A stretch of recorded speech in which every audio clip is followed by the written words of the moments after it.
अस्सलाम वालेकुम नाज़रीन, हाईटेक न्यूज के खबरनामे में आपका खैर मकदम है। मैं हूं नेहा खान। नजर डालते हैं आज की अहम खबरों पर। इस बात से कोई फर्क नहीं पड़ता कि रियासत आंध्र प्रदेश में कोई भी पार्टी बरसर इख्तिदार आए, क्या अपने पार्टी कायदीन के नाम लेकर स्कीमों को फरोग देना मुनासिब है। लोक सत्ता पार्टी के जिले सदर Akula Damodar Rao national consumer rights protection समिति रियासती तालुका आमा के ज्वाइंट सेक्रेटरी दासरी सुरेश ने यह बात कही। उनका कहना था कि रियासत में इंतखाबात के बाद जो भी पार्टी बरसर इख्तिदार आई है वो अपनी जेब से या अपने कारोबारी इदारों से अवाम को अपना पैसा नहीं दे रही है और वो उनके नाम या लीडरों का नाम लेकर इंतखाबी मुहिम चला रहे हैं। हुकूमत ने करीब आने वाले बोनाल त्यौहार के पेश नजर तमाम किस्म के इकदाम किए हैं। महकमे कर्ज की सरपरस्ती में तमाम महकमों के सीनियर अफसरान के साथ रियासती सतह का जायजा इजलास मुनक्किद किया जा चुका है। चौंके मंदिर के लिहाज से अहम मीटिंगें जारी हैं। वलकमपेट, लम्मा, कल्याणम और त्योहारों के साथ 8, 9 और 10 जुलाई को एक जायजा मीटिंग का एहतमाम किया गया है। वजीर Poonam Prabhakar, mayor Gadwal Vijay Lakshmi, principal secretary Shailaja और दीगर मुतल्लिका अहदेदारों ने इसमें शिरकत की। LB Nagar zonal commissioner Hemant Keshu Patil ने एलबी नगर जोनल कमिश्नर की हैसियत से चार्ज संभालने के बाद जीएचएमसी के मेयर गदवाल विजय लक्ष्मी से बशुक्रिया मुलाकात की। जोनल कमिश्नर उपेंद्र रेड्डी ने श्रीलिंगमपल्ली के जोनल कमिश्नर का चार्ज संभालने के बाद जीएचएमसी के मेयर गदवाल विजय लक्ष्मी से बशुक्रिया मुलाकात की। एक शख्स अपनी कार को रिवर्स करते हुए नहर में गिरने के बाद मौत के मुंह में चला गया। जी रमेश नामी 56 साल वेलपुर मंडल में नहर के पुश्ते पर कार को रिवर्स करने की कोशिश कर रहा था कि कार बेकाबू हो गई और नदी में जा गिरी। सुनील जिम्पल ने वजीर आजम और बीजेपी से पूछा कि बीजेपी आज किस हंगामी दौर का जश्न मना रही है। हिंदुस्तान और जम्मू कश्मीर के अवाम नौजवान 2014 और 5 अगस्त 2019 के बाद आज तक गैर एलानिया इमरजेंसी का सामना कर रहे हैं। देश के प्रधानमंत्री नरेंद्र मोदी जी, होम मिनिस्टर अमित शाह जी और भारतीय जनता पार्टी के अध्यक्ष जेपी नड्डा साहब आज भारतीय जनता पार्टी पूरे देश भर में न जाने कौन सी इमरजेंसी के दौर के 50 साल मना रही है जिसे देश जानता नहीं है। लेकिन भारतीय जनता पार्टी के कार्यकाल 2014 से लेकर के 2024 तक देश के लोग, भारत के लोग और जम्मू कश्मीर के लोग अनडिक्लेयर्ड इमरजेंसी का सामना कर रहे हैं। और खास तौर के ऊपर जम्मू कश्मीर के लोग तो 2014 के बाद से लेकर के 5 अगस्त 2019 जो हमारे लिए एक ब्लैक डे है, काला दिन है, और जम्मू कश्मीर में 5 अगस्त 2019 को इमरजेंसी, अनडिक्लेयर्ड इमरजेंसी के तहत जबरन हमारी 200 साल पुरानी रियासत को तोड़ करके मामूली सा यूनियन टेरिटरी बना दिया और हमारा बंटवारा कर दिया गया। हमारा स्पेशल स्टेटस, हमारे महाराजा हरि सिंह जी के, हमारे बुजुर्गों के बनाए हुए कानून सब हमसे छीन लिया। हमारा स्टेट सब्जेक्ट, हमारी जमीनें सब छीनने की इन्होंने योजना बना दी और अनडिक्लेयर्ड इमरजेंसी 5 अगस्त 2019 के बाद इन्होंने हम पे नाफिज जबरन लागू कर दी, जिसमें सबसे पहले इन्होंने जम्मू कश्मीर के लोगों की जुबानें बंद कर दी। हम सब जम्मू कश्मीर के लोगों को जेल बंदी में तब्दील कर दिया और हमारी रियासत को तोड़ दिया। हमारा स्पेशल स्टेटस, स्टेट सब्जेक्ट, हमारी जमीनें, नौकरियां सब हमसे छीन ली। और आप याद करें वो दिन, 5 अगस्त का वो काला दिन और 2014 का वो काला दिन जब जम्मू कश्मीर और भारत में इनकी सरकार बनी, तब से इन्होंने दुरुपयोग करके ईडी, सीबीआई, जुडिशरी, पुलिस का, इलेक्शन कमीशन का गलत इस्तेमाल करके जम्मू कश्मीर और देश के लोगों की आवाज बंद कर दी और जबरन ईडी के इस्तेमाल के साथ लोगों को, पार्टियों को धमकाया गया। और 5 अगस्त 2019 के बाद ऐसा जेलबंदी जम्मू कश्मीर में बदल दी गई कि हमारे तमाम लोगों को गिरफ्तार कर लिया गया, जम्मू कश्मीर के लोगों के नेताओं को गिरफ्तार कर लिया गया, हमारे इंटरनेट सर्विसेज बंद कर दी गई, हमारा दरबार मूव तोड़ दिया, हमारे कारोबार छीन लिए, हमारी आइडेंटिटी, कल्चर, डेमोग्राफी, इतिहास बदल दिया, हमारा बंटवारा कर दिया, इतनी 200 साल पुरानी रियासत का इतिहास बदल दिया।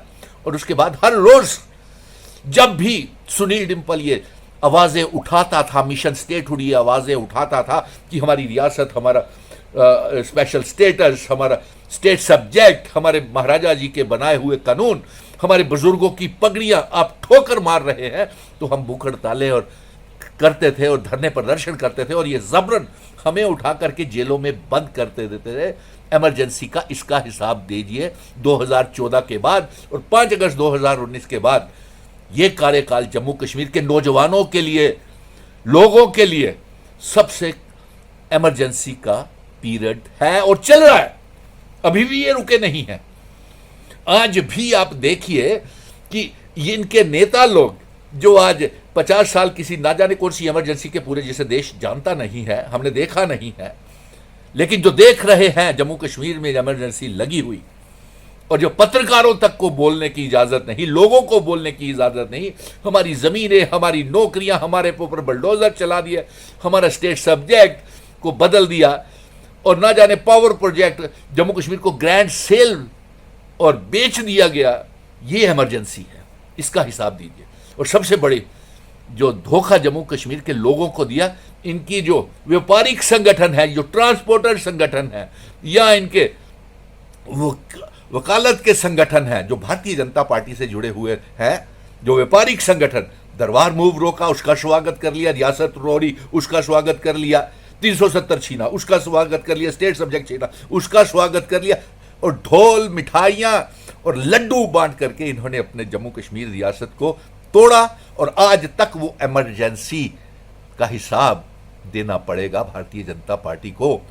और इसके साथ साथ हम ये भी कहेंगे कि आप देखिए, यहां बोलने की इजाजत नहीं थी, नौजवानों को मार मार करके जेलों में ठूस दिया गया, लाठी चार्ज, पुलिस से मरवा करके पुलिस को मजबूर किया गया और पूरे जम्मू कश्मीर में बोलने की ना पत्रकारों को इजाजत थी, ना लोगों को इजाजत थी, ना व्यापारियों को इजाजत थी।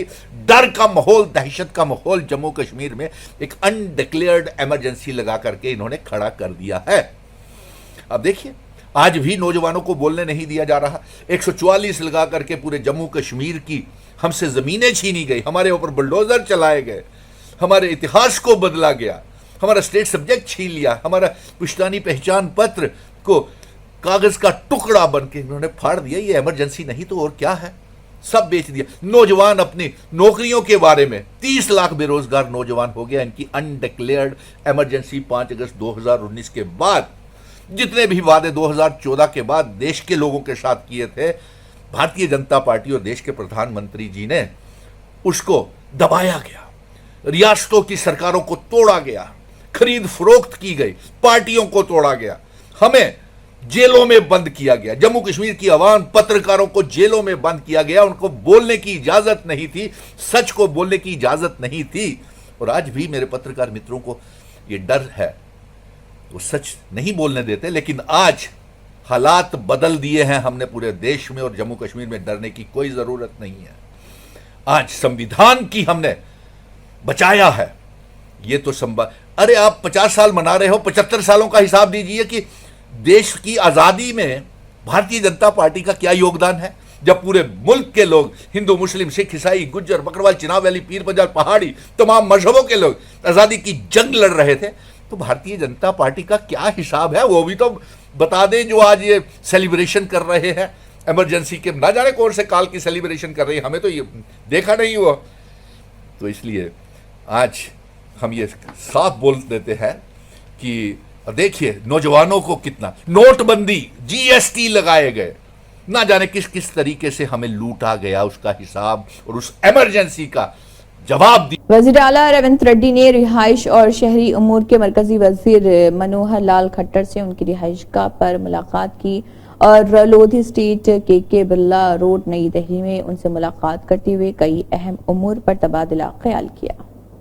तेलंगाना सोशल वेलफेयर सोसाइटी के सदर मोहम्मद चांद पाशा ने कहा है कि चीफ मिनिस्टर रेवंत रेड्डी ने कहा था कि वो 6 माह की पेंशन के रुपए फराहम करेंगे। उन्होंने वज़ीर आला से अवाम से किए गए वादों पर फौरी अमल दरामद का मुतालबा किया। సోషల్ వెల్ఫేర్ సొసైటీ అధ్యక్షుడిని నేను మొహమ్మద్ చాంద్ పాషాని. నేను తెలంగాణ సీఎం రేవంత్ రెడ్డి తోటి 2 ప్రశ్నలు అడుగుతాను. నా మాటకు సమాధానం ఇస్తే తెలంగాణ స్టేట్లో ఉన్న ముస్లిమ్స్ అందరూ సీఎం గారికి బానిసలు అవుతారు. ఒకవేళ మీరు ఇచ్చిన సమాధానం ఇవ్వలేకపోతే మీ పదవికి రాజీనామా చేస్తారని నేను ఒక సోషల్ వెల్ఫేర్ సొసైటీ నుంచి ఫైట్ చేస్తున్నాను. నేను ఒక సమాధి కార్పుని, నేను ఒక ప్రజలకు సంస్థల మీద నేను పోరాటం చేస్తున్నాను. ప్రజలకు న్యాయం జరిగేంత వరకు కూడా నేను తప్పకుండా పోరాటం చేస్తాను. ఎందుకంటే మీరు జనాలకు అబద్ధాలు చెప్పారు, మోసం చేశారు. మీరు ఓట్ల గురించి నమ్మించి మోసం చేశారు. అందుకే సీఎం గారు గుర్తుకు తెచ్చుకోండి. నేను ఎందుకు ఈ మాట చెప్తున్నాను, మీరు 90 రోజుల్లో వికలాంగులకు, హ్యాండిక్యాప్ వాళ్ళకు, గుడ్డి వాళ్ళకు మీరు 6,000 రూపాయల పెన్షన్ అమలు చేస్తా అని చెప్పారు. ఇంతవరకు అమలు చేయలేదు. మరి మీకేమనాలి? మీరు మోసం చేసినట్టే కదా, ప్రజలకు మోసం చేసి ఓటు వేయించుకున్నారు కదా, జరంతన జ్ఞానం ఉండాలి కదా. ప్రజలకు ఎందుకు మోసాలు చేస్తున్నారు, ఎందుకు అన్యాయం చేస్తున్నారు? మీకు ఎవరిచ్చారు మీకు అధికారం? ప్రజలు మీకు అధికారం ఇచ్చారు, ప్రజలు మీకు జీతాలు ఇస్తున్నారు, ప్రజల దయాభిక్షతోటి మీరు ఒక చీఫ్ మినిస్టర్ అయ్యారు. మీ కాంగ్రెస్ పార్టీలో కానీ ఏ పార్టీ అయినా కానీ ఎమ్మెల్యే, ఎంపీ, మినిస్టర్ అయినా కానీ ప్రజలతోటి వస్తున్నారు. ప్రజలు మీకు జీతాలు ఇస్తున్నారు, ప్రజలకు మీరు సేవ చేయాలి. కానీ ప్రజలకు ఎందుకు అన్యాయం చేస్తున్నారు, ఎందుకు మోసం చేస్తున్నారు? మీరు అన్నం తింటలేరా? మీరు మాట ఇచ్చి మాట తప్పినందుకు మీకు ఎట్లా నోరు వచ్చింది? మీకు చేత కాకపోతే మీరు ఎందుకు ఒప్పుకున్నారు? దానికి ఆన్సర్ ఇవ్వండి. ఈరోజు ప్రజలు కుంటి వాళ్ళు, గుడ్డి వాళ్ళు, భర్త లేని వాళ్ళు ఎంత అవస్థలు పడుతున్నారు, ఎన్ని నానా అవస్థలు పడుతున్నారు మీరు గమనిస్తున్నారా? అంటే మీ పార్టీ వాళ్ళకే, కార్యకర్తలకే పనిచేస్తారా? వేరే వాళ్ళకు చెయ్యరా? ముస్లిమ్స్ వాళ్ళకు ఎందుకు చిన్న చూపు చూస్తున్నారు? మీరు ఏ అధికారంతో చేస్తున్నారు? అంటే ముస్లిమ్స్ వాళ్ళు మీకు ఓటు వేయలేదా? ఆన్సర్ ఇవ్వండి. నేను మీకు అడిగేది ఒకటి సూటికి అడుగుతున్నాను. తెలంగాణ సీఎం రేవంత్ రెడ్డి గారు, మీరు రవీంద్ర భారతిలో ఒక ప్రెస్ మీటింగ్ పెట్టండి. నేను 2 ప్రశ్నలు అడుగుతాను. మీ దగ్గర దమ్ము ఉంటే, చేతనైతే నేను మీతో ఓపెన్ ఛాలెంజ్ చేస్తున్నాను. మీరు ప్రెస్ మీటింగ్ పెట్టండి, మన హైకోర్టు జడ్జి గారికి ఇన్ఫర్మేషన్ ఇవ్వండి, తెలంగాణ స్టేట్ గవర్నర్ గారికి ఇన్ఫర్మేషన్ ఇవ్వండి, ఆల్ మీడియా వాళ్ళకి ఇన్ఫర్మేషన్ ఇవ్వండి.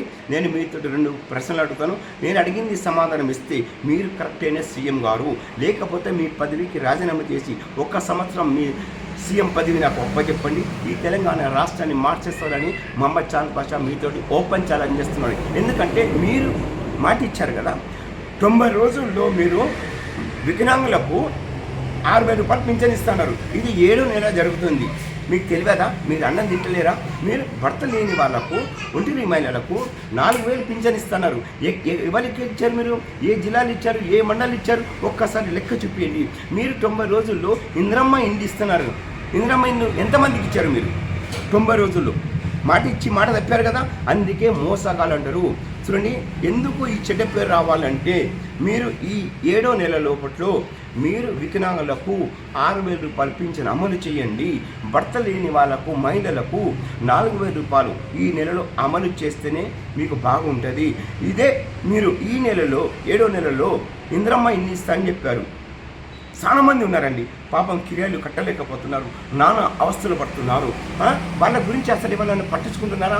ఎవడో 5 సంవత్సరాలకు ఒక్కసారి వచ్చి కాళ్ళు ముక్కి బతిమిలాడి ఓట్లు సాగించుకుంటారు కదా. మీరు మాయమాటలు చెప్పి, మీకు చేతనైతే ఒప్పుకోవాలండి. చేత కాకపోతే ఎందుకు ఒప్పుకొని ప్రజలకు మోసాలు చేస్తున్నారు?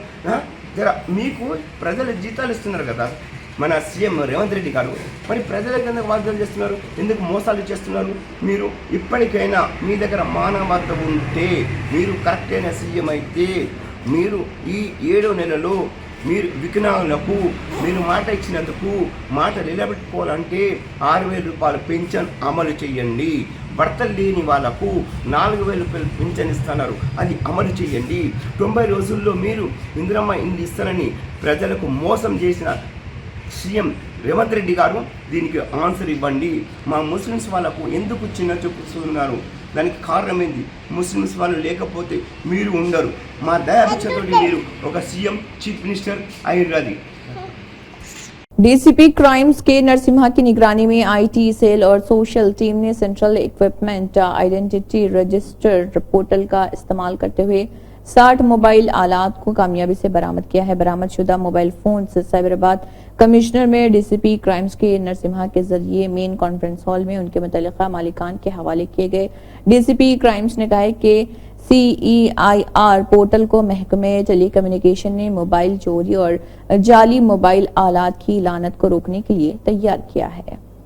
साबिका BRS हुकूमत में भैंसा में डबल बेडरूम मकानात के लिए खुरेंदाजी के जरिए तकरीबन 440 मुस्तकीन डबल बेडरूम को मुंतखब किया गया था, जिसमें दाखिले के लिए गुज़िश्ता 1 माह से कोशिश कर रहे, जिस पर भैंसा RDO कोमल रेड्डी ने 15 दिनों में डबल बेडरूम मकानात में ज़र-इल्तवा कामों को मुकम्मल करने का तयक़ुन दिया, जिस पर मुंतखबा मुस्तहिकीन के अलावा बेघर अफराद की कसर तादाद ने RDO दफ्तर पहुंचे, जहां RDO मौजूद न रहने पर कांग्रेस पार्टी तालुका मधुल इंचार्ज व साबिक़ा रुकन असम्बली नारायण राव पटेल की क़यामगाह कमला कॉटन फैक्ट्री पहुंचे, तमाम तफसीलात से वाकिफ करवाया। इस दौरान बेघर अफराद ने भी डबल बेडरूम मकानात फराहम करने का मुतालबा किया। मजलिस इत्तेहादुल मुस्लिमीन के सदर व रुकन पार्लियामेंट हैदराबाद बैरिस्टर असदुद्दीन ओवैसी ने 18वें लोकसभा के रुकन की हैसियत से हलफ लिया और ईमानदारी व दयानतदारी के साथ मुल्क व मिल्लत की खिदमत करने का अहद किया। बादशाह अपने हलफ के बाद असदुद्दीन ओवैसी ने जय भीम, जय फलस्तीन, जय मीम, जय तेलंगाना और अल्लाहु अकबर के नारे लगाए। नहमदुहु व नुसल्ली अला रसूलिल करीम, अम्मा बाद, फाऊज़ु बिल्लाहि मिनश शैतानिर रजीम, बिस्मिल्लाहिर रहमानिर रहीम। मैं असदुद्दीन ओवैसी, जिसे लोकसभा का रुकन मुंतखब किया गया है, अल्लाह के नाम से हल्फ उठाता हूँ कि मैं भारत की आइन पर जो क़ानून के मुजब तय पाया है एतक़ाद रखूँगा, उसका वफ़ादार रहूँगा। मैं भारत के इक़्तिदार आला और सालिमियत को बरकरार रखूँगा और जिस ओहदे को मैं संभालने वाला हूँ इसके फ़राइज़ और वफ़ादारी से अंजाम दूँगा। जय भीम, जय मीम, जय तेलंगाना, जय फ़लस्तीन, तकबीर, अल्लाहु अकबर। कांग्रेस पार्टी को तालुका मधुल में मुस्तहकम व मजबूत करने की गर्ज से MA लतीफ़ निर्मल जिले अक़लियती जनरल सेक्रेटरी की जानिब से 1 साल कबल पदयात्रा निकाली गई थी, जिसकी 1 साला तकमील पर तालुका मधुल कांग्रेसी कायदीन ने जश्न मनाते हुए भैंसा गवर्नमेंट एरिया हॉस्पिटल में मरीजों में फल तकसीम के बाद अम्बेडकर मुजस्समे से IB गेस्ट हाउस तक पदयात्रा की। आज मुदल ताल्लुक़े से हमारे तमाम कायदीन और जो है कारकुनान यहाँ तशरीफ़ लाए, तमाम का मैं शुक्रिया अदा करता हूँ। आज जो मैं 2023 के अंदर 25 जून 2023 के अंदर मैं जो है कांग्रेस पार्टी की मजबूती की गरज से जो मैंने कुंठाला मंडल से नरसापुर मंडल चाकपल्ली विलेज तक हम पद यात्रा करें, उस पद यात्रा में हमारे बुजुर्ग जो है गोरे मियाँ लाल चीचा आज उन्होंने नहीं तशरीफ़ लाए, कुछ तबीयत ख़राब होने की वजह से। मैं खुद जाके उनको जो है मुबारकबाद करूँगा, मिलूँगा। तो उसके साथ हमारे लाल मियाँ चीचा, बाबर भाई, ये तमाम मेरे जितने भी कांग्रेस के फैमिली है, इन्होंने मुझे साथ दिए।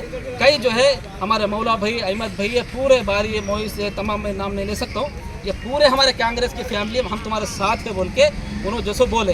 तो उस टाइम पे जो है कांग्रेस पार्टी में जो है लोग ये बोल रहे थे कि लतीफ़ साहब तुम डूबती कश्ती में बैठे, कांग्रेस पार्टी का क्या है, कांग्रेस पार्टी डूब गई क्या, ये बातें कर रहे थे। लेकिन हमको ज़रूरत नहीं है, मैं अकेला ही चले था, जाने में मंजिल, लोग आते गए, कारवां बनते गए।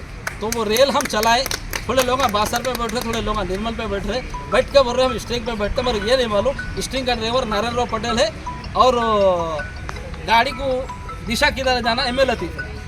ये मैं उनको बोल दे रहा हूँ जो कल कांग्रेस पार्टी में आए, BRS पार्टी से आके थोड़े लोगों को हैदराबाद लेकर फिर रहे, हम तुमको ये दिलाते, हम तुमको वो देते। मैं खबरदार कर रहा हूँ, अगर किसी भी भाई कभी मेरी ज़बान से नहीं बोला मुझे पोस्ट देना पड़े, मेरी ये फैमिली के लोग बोल रहे सब कि लतीफ़ साहब आपको होना, वो तो इंशाल्लाह जो है हमारी हाईकमान देखेंगी किसको क्या मिलेगा। हमारा एक ही है, मैं 2008 से मैं म्यूनिसिपल मेंबर के तौर पे दाखिला लिया कांग्रेस पार्टी के अंदर, ताल्लुक़े के अंदर बिला लिहाज मजहब और मिल्लत सबको जो है इंसाफ होना बोल के, चाहे मैं हॉस्पिटल रह दो, चाहे पुलिस स्टेशन का मसला रह दो, चाहे रेवेन्यू का मसला रह दो, चाहे किसी को कोई ज़रूरत रह दो, मैं कई इशू पे काम करा जो है भाई से। वही थोड़े लोग BRS से आए यहाँ पे, उन्होंने जब 2018 के अंदर 2 करोड़ रुपए का बजट मुसलमानों को आया तो शादी खाने नहीं बनाए, हम उनको निराला दीक्षा करते बोले, इलेक्शन कमीशन हाई कमीशन को वो लेटर लिखे तो उन्होंने करे, फिर यहाँ आके कांग्रेस की फैमिली को फोड़ते बोले। हम खामोश बैठने वाले नहीं हैं, खबरदार। मैं मीडिया के माध्यम से बोल रहा हूँ, ये मीडिया के जरिए से बोल रहा हूँ, हमारे एक एक कार्यकर्ता लीडर को जो काम करे कांग्रेस पार्टी जब ऑक्सीजन पे थी बोलते लोग, इनके साथ अगर नाइंसाफी होंगे तो MA लतीफ़ का वादा है धरने पे उतरेगा MA लतीफ़, इनको जब तक इंसाफ दिलाए। तो मैं तमाम को यही बोल रहा हूँ, हम सब एक फैमिली है, आप डरने की ज़रूरत नहीं है। नारायण राव पटेल साहब यहाँ इंचार्ज है, उनके बगैर कोई काम होने वाला नहीं है। आप नारायण राव पटेल साहब से मिलिए, हमसे मिलिए, कई तरीक़ती काम हो रहे। मैं तमाम को इस मौके पे आश्वासन देता हूँ और तहे दिल से शुक्रगुजार हूँ। मैं तमाम हमारे मंडल से आए सदूर और तमाम कार्यकर्ता का शुक्रगुजार हूँ। ये बोले कि लतीफ़ साहब हम आपके साथ हैं बोल के आज सबों की तादाद में मेरे साथ जुड़ के आज पद यात्रा करें। और मैं आपको वादा कर रहा हूँ, मैं कहाँ जाने वाला नहीं हूँ। I am soldier of Congress party, I am soldier of Congress party. मैं कांग्रेस पार्टी का सोल्जर हूँ, मुझे ज़रूरत नहीं है, मुझे कोई रोक भी नहीं सकता। मुझे ज़रूरत नहीं है नामिनेट पोस्ट की, उसकी ज़रूरत नहीं है मेरे को। मैं पब्लिक का लीडर हूँ, मैं ज़मीन पर बैठ के लोगों के काम करूँगा। आपकी दुआ, आपकी मोहब्बत, आपका प्यार इसी तरह जारी रखो इंशाअल्लाह। और ये पद यात्रा हमारी जब तक रहो, जब तक जारी रहेगी। कांग्रेस पार्टी। मरकजी वजीर जी किशन रेड्डी ने तेलुगु जुबान में हलफ लिया। इस मौके पर किशन रेड्डी खसूसी तवज्जो का मरकज बने। बाद उन्होंने तेलुगु में हलफ लिया। मालूम हुआ है कि किशन रेड्डी, जिन्होंने दूसरी बार रुकने पार्लियामेंट की हैसियत से कामयाबी हासिल की है, उन्होंने हाल ही में कोयला और कानून के मरकजी वजीर का ओहदा भी संभाला है। कबल से प्रोटेम स्पीकर भर्तरी हरी मेहताब ने वजीर आजम मोदी के बाद मरकजी वज़रा को हलफ दिलाया। గంగాపురం కిషన్ రెడ్డి అను నేను లోక్సభ సభ్యునిగా ఎన్నుకోబడినందున చట్టరీత్యా నెలకొల్పబడిన భారత సంవిధానం పట్ల యథార్థమైనటువంటి భక్తి విశ్వాసములు కలిగి ఉంటానని, భారతదేశపు సర్వసత్తాక అధికారంను అఖండతను సమర్థిస్తానని, నేను స్వీకరించబో కర్తవ్యంను శ్రద్ధాశక్తులతో నిర్వహిస్తానని దైవసాక్షిగా ప్రమాణం చేస్తున్నాను। रियासती पंचायत राज, देही तरक्यात और ख्वातीन के बहबूद की वजीर डॉक्टर सीतका ने दिल का दौरा पड़ने से मुलुगु ब्लॉक कांग्रेस के नायब सदर दोनतारा वेनी कुमार की अहलिया की मौत पर गहरे रंजो गम का इजहार किया। उनके अहल खाना के साथ गहरी ताज़ियत की और उनकी रूह को सुकून देने की ख्वाहिश की।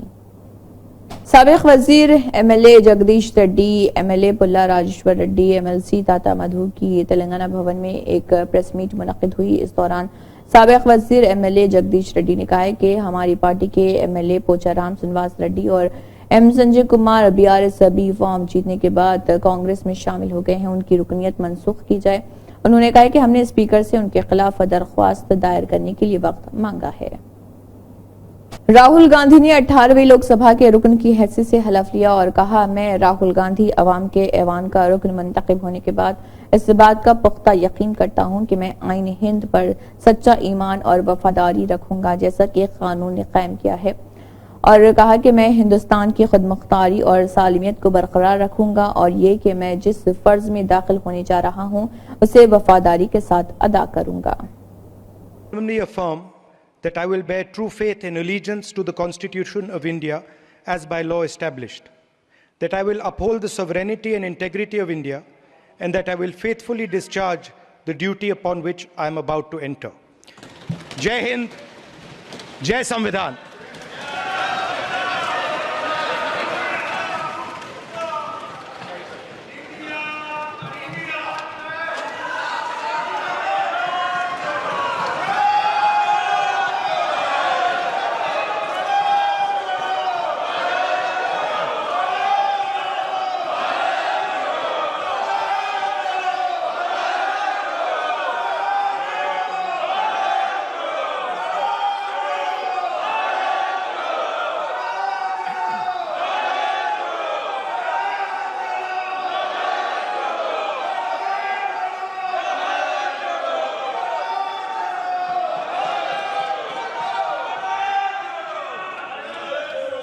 राहुल गांधी ने कहा है कि नरेंद्र मोदी की बातों का कोई मतलब नहीं, क्योंकि उनकी नीयत साफ नहीं। तामीरी ताउन की बात करके वो पार्लिमानी कन्वेंशन को नजरअंदाज कर देते हैं और अब ये फॉर्मूला नहीं चलेगा, उन्हें ये रवैया बदलना होगा, हम बदलेंगे।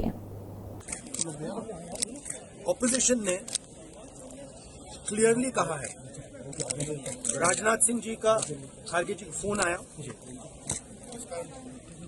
राजनाथ सिंह जी ने खारगे जी से कहा, देखिए आप हमारे स्पीकर को सपोर्ट कीजिए।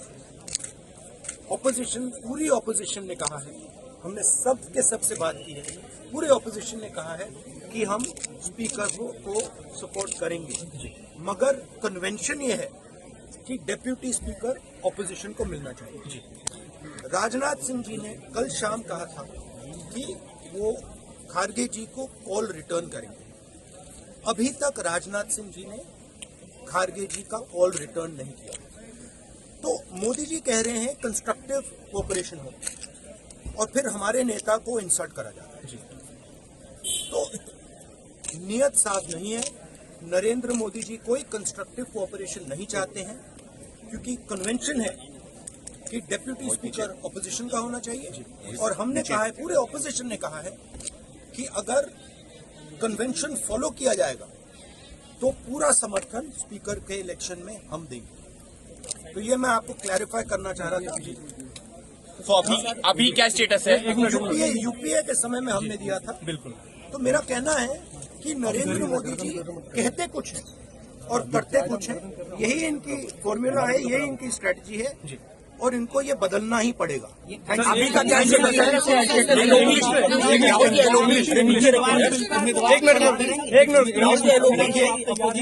इशू क्या है कि पूरा देश जानता है कि प्रधानमंत्री के शब्दों का कोई मतलब नहीं। प्रधानमंत्री कहते हैं कोऑपरेशन होनी चाहिए, सबको मिलकर काम करना चाहिए, बाहर वो कहते हैं और अंदर कुछ और करते हैं। और हमारे लीडर को कहा गया कि कॉल रिटर्न होगा, अभी तक कॉल रिटर्न नहीं हुआ है। तो आप लोग सपोर्ट करेंगे नहीं? राहुल जी सपोर्ट करेंगे नहीं? जीएचएमसी मेयर गढ़वाल विजय लक्ष्मी ने ओहदेदारों को हिदायत दी है कि वो जीएचएमसी से मुताल्लिक जायदादों को डिजिटलाइज्ड करें। मेयर के चैम्बर में एडिशनल कमिश्नर्स के साथ जायजा इजलास मुनक्किद किया। इस मौके पर मेयर ने खिताब किया। उन्होंने जीएचएमसी के असासों के जरिए आमदनी के जराये में इजाफे के इक़दाम करने का भी हुक्म दिया। इसी के साथ हाईटेक न्यूज खबरनामे इख्तिताम को पहुंचता है। अल्लाह हाफिज।